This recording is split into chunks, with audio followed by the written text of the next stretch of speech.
Thank you, Danielle. I think from that little tidbit from Danielle, you can see why I felt drawn to work alongside her on the foundation, because you know what she's doing is just amazing. And if I can be just a little part of it, if you all can be just a little part of that, it's really something.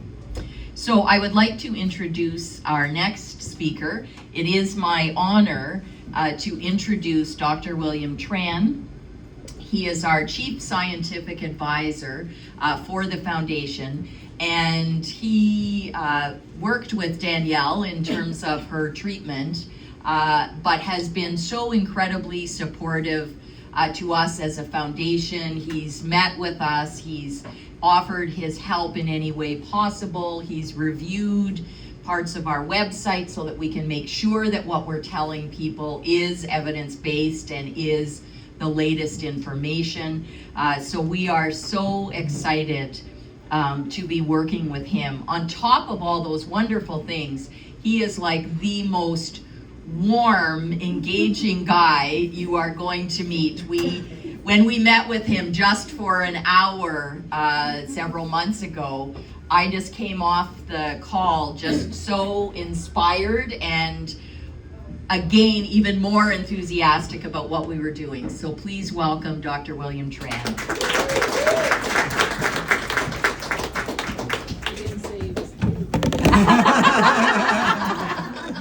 I don't know if you heard that, but somebody at the front said you didn't say he was also cute.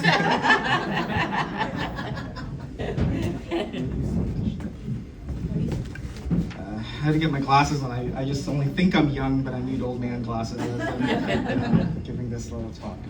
So can everyone hear me okay? Yes. All right. So what an honor it is, first of all, to be in the company of such terrific people, and here, you know, we're all challenged with the same thing, where we really want to look for better ways in which we can help women just like Danielle.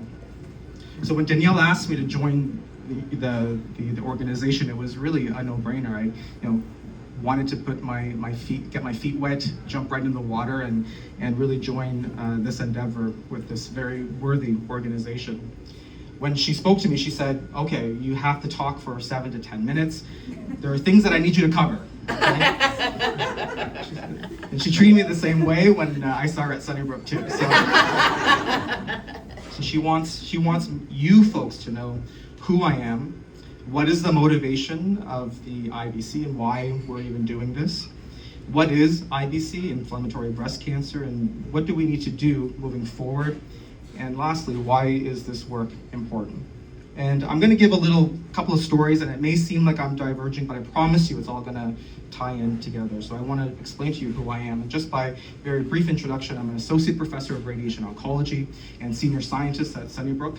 I stand on national and international committees regarding biomarker-driven care for patients with high-risk breast cancer. But to me, really, this stuff is the less interesting stuff about who I am and what motivates me. In 1975, the Vietnam War had ended. I am Vietnamese by heritage. And after that war ended, my family didn't have a home to go to because our home got blown up and destroyed. And in the middle of the night, my mom and my dad had paid a bunch of folks so we can get on this little tiny boat. And they took us across the Pacific. We ended up on this oil rig. And on that oil rig was a boat waiting for us, a bigger boat waiting for all of us actually, to take us onto this very small refugee camp in Indonesia. And there we stayed for 11 months while we were waiting for someone to adopt us. We just didn't know what was going on. You know, I'm in my closer to 50s, almost mid 40s, and I only remember a very small tidbit of it because it was at a time when I was very, very young. But fortunately, there was a very beautiful church in London, Ontario, St. Thomas, Ontario, that had sponsored us. And they took us over, they fronted up $30,000, they helped my dad work at a factory, and they helped my mom find a place to be a janitor. And so they worked really hard, and from that story, we learned that there was a motivation for us to give back to society.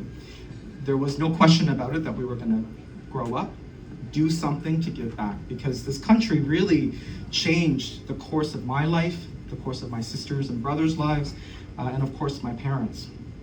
I'm reminded a lot by these stories that my mom and dad used to tell me when I was a boy, and I promise you there's a relevance to this. There was a potentially devastating moment during the time of the Vietnam War that at a moment these large bombs would drop, and they devastated the landscape in Vietnam. And these bombs weighed thousands of pounds, and what they left were these large, gigantic craters that the aim of it was to really annihilate the Vietnamese people at that time. And they knew that in so doing this, that they were going to starve the Vietnamese, because it was really a culture based on agriculture. Fishing and growing crops was what the currency was about at that time, and it really fed the people based on this. And so they did that to, instill destruction. The craters were about 50 feet in diameter and several feet deep. But interestingly, as a fate of God, if you believe in God, or as a fate of the universe, or whatever metaphysical substance that you subscribe to, what ended up happening was that these craters ended up being filled with water, and they were filled so much so that eventually fish started to spawn into them. And not only did the fish start spawning, crops started growing from these large craters, and it ended up feeding the Vietnamese people instead of destroying them. And so that was a very important story for me, because I take this lesson into clinical practice. I take this lesson into the research that I perform at Sunnybrook, University of Toronto, and beyond. And this is really a story about healing, resilience, and transformation. So this is what we need to do in terms of this organization. We have this gigantic crater. We're now building all of our fish, and we're bringing them into this, and we're going to make it so that it becomes something that will end up serving us instead of destroying us. So what exactly are our challenges right now in terms of inflammatory breast cancer? We do know that it is indeed one of the most aggressive entities of breast cancer, accounting for about 2.5% of new diagnoses, and this number varies depending on the literature that you cite. And despite its nomenclature, the term inflammatory is almost like a misnomer. One of the major hallmarks of diagnosing inflammatory breast cancer is a pathological diagnosis where there are tumor emboli within the dermal lymphovascular space. This is a fancy term for these blood vessels that kind of trail into the skin, or along the skin, or in the skin itself, and having tumors that have broken off from some greater entity over into the skin is one of the classical hallmarks for which we diagnose IBC.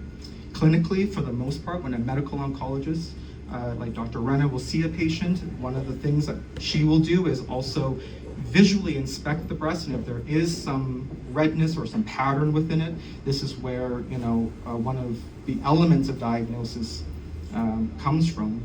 The incidence of breast cancer has increased, unfortunately, over the last few years. It's widely prevalent in younger women of African descent, although the incidence rate, the prevalence, is growing in women who are Caucasian and who are younger as well. And they are indeed associated with lower or worse survival outcomes. And they can involve all intrinsic subtypes. They can be hormone positive, they can be triple negative, they can be HER2 positive or negative, and they have a very variable molecular profile, and this is evident in the patients that we see in the clinic. There's oftentimes an association with pain within the area. The skin becomes thickened, reddened, warm, as well. The porous texture resembles something of that of an orange, hence the name, the French translation for peau d'orange. There are some major challenges. Oftentimes there may not be an obvious breast mass that we palpate within the clinic. There is oftentimes skin thickening, however, that we can help kind of direct that care. But for the most part, many of these women are also very young, and they may not even have an extensive genetic or familial predisposition to develop breast cancer, and so they're oftentimes ignored within the clinic, and we definitely need to do better. The treatments will include any combination of systemic drug therapy and radiation and of course surgery as well. And of course all of these are tailored based on the clinical presentation. And overall, compared to the other breast cancers, as I mentioned, it can be very challenging in terms of prolonging survival if we don't catch it early enough.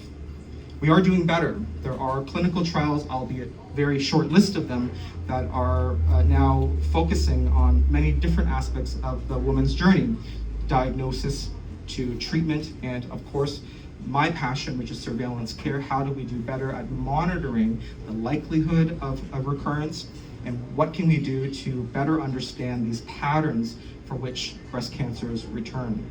There are several clinical trials right now, one of which I can name that's similar to the work that I'm doing, which is looking, it's a NCI phase 2 clinical trial where they're evaluating the role of PARP inhibitors alongside with radiation to see whether we can improve outcomes in the post-surgical setting. And so all of this together with biomarkers that we're trying to obtain through my laboratory and in the international community, we're really looking at ways in which we can personalize oncologic care, treat women as the individual that they are, and also understand the profile of their breast cancers such that we can really give the patient the type of information and the plan that's just customized for them. Several years ago, I had a chance to speak with one of my patients. I speak with all of them, but but this one in particular meant a lot to me, as many do in fact. I met Carla May. She was a very young lady, and her identity I'm allowed to disclose. But she was a young lady, 34 years old, and she had this advanced form of breast cancer.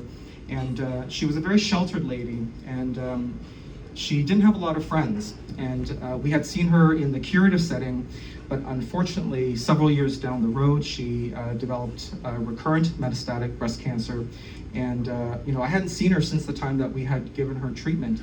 And she popped by my office one day. She says, "Hey, Will, I'm back." And I said, "Oh."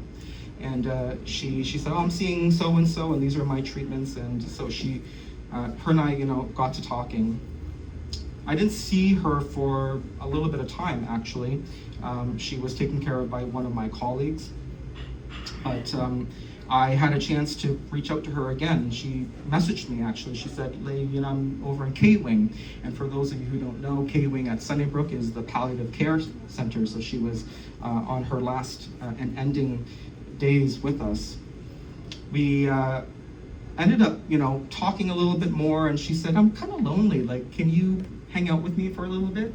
So we would spend every Wednesday together in the afternoon for just during my lunchtime. It wasn't a very long amount of time.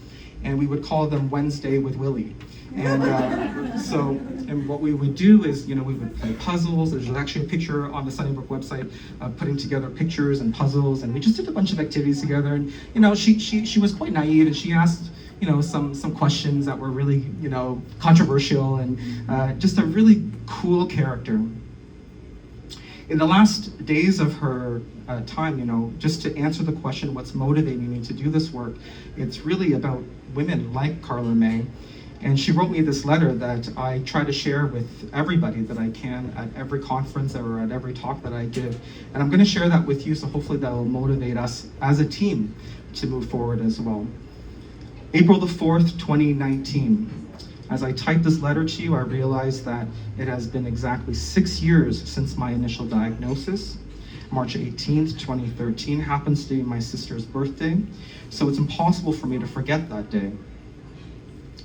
At 28, I was told that I had stage 3 breast cancer, that I would need to have upfront chemo, surgery, followed by radiation treatments. I look back from today and find it strange in many ways. Here's why. At the time, I didn't know what was ahead of me. Since my diagnosis, I have undergone 8 very difficult sessions of chemotherapy, a mastectomy to remove my breast. I've had 110 radiation treatments, not to mention many months of taking pills after those treatments, and I've tried them all. I've tried drugs that have not yet been developed for everybody, all still under clinical testing. These did not work for me. These experiences, however, have changed who I am and how I define myself, and in many ways, it has made me a stronger person. And in other ways, I sometimes don't know who I see in the mirror.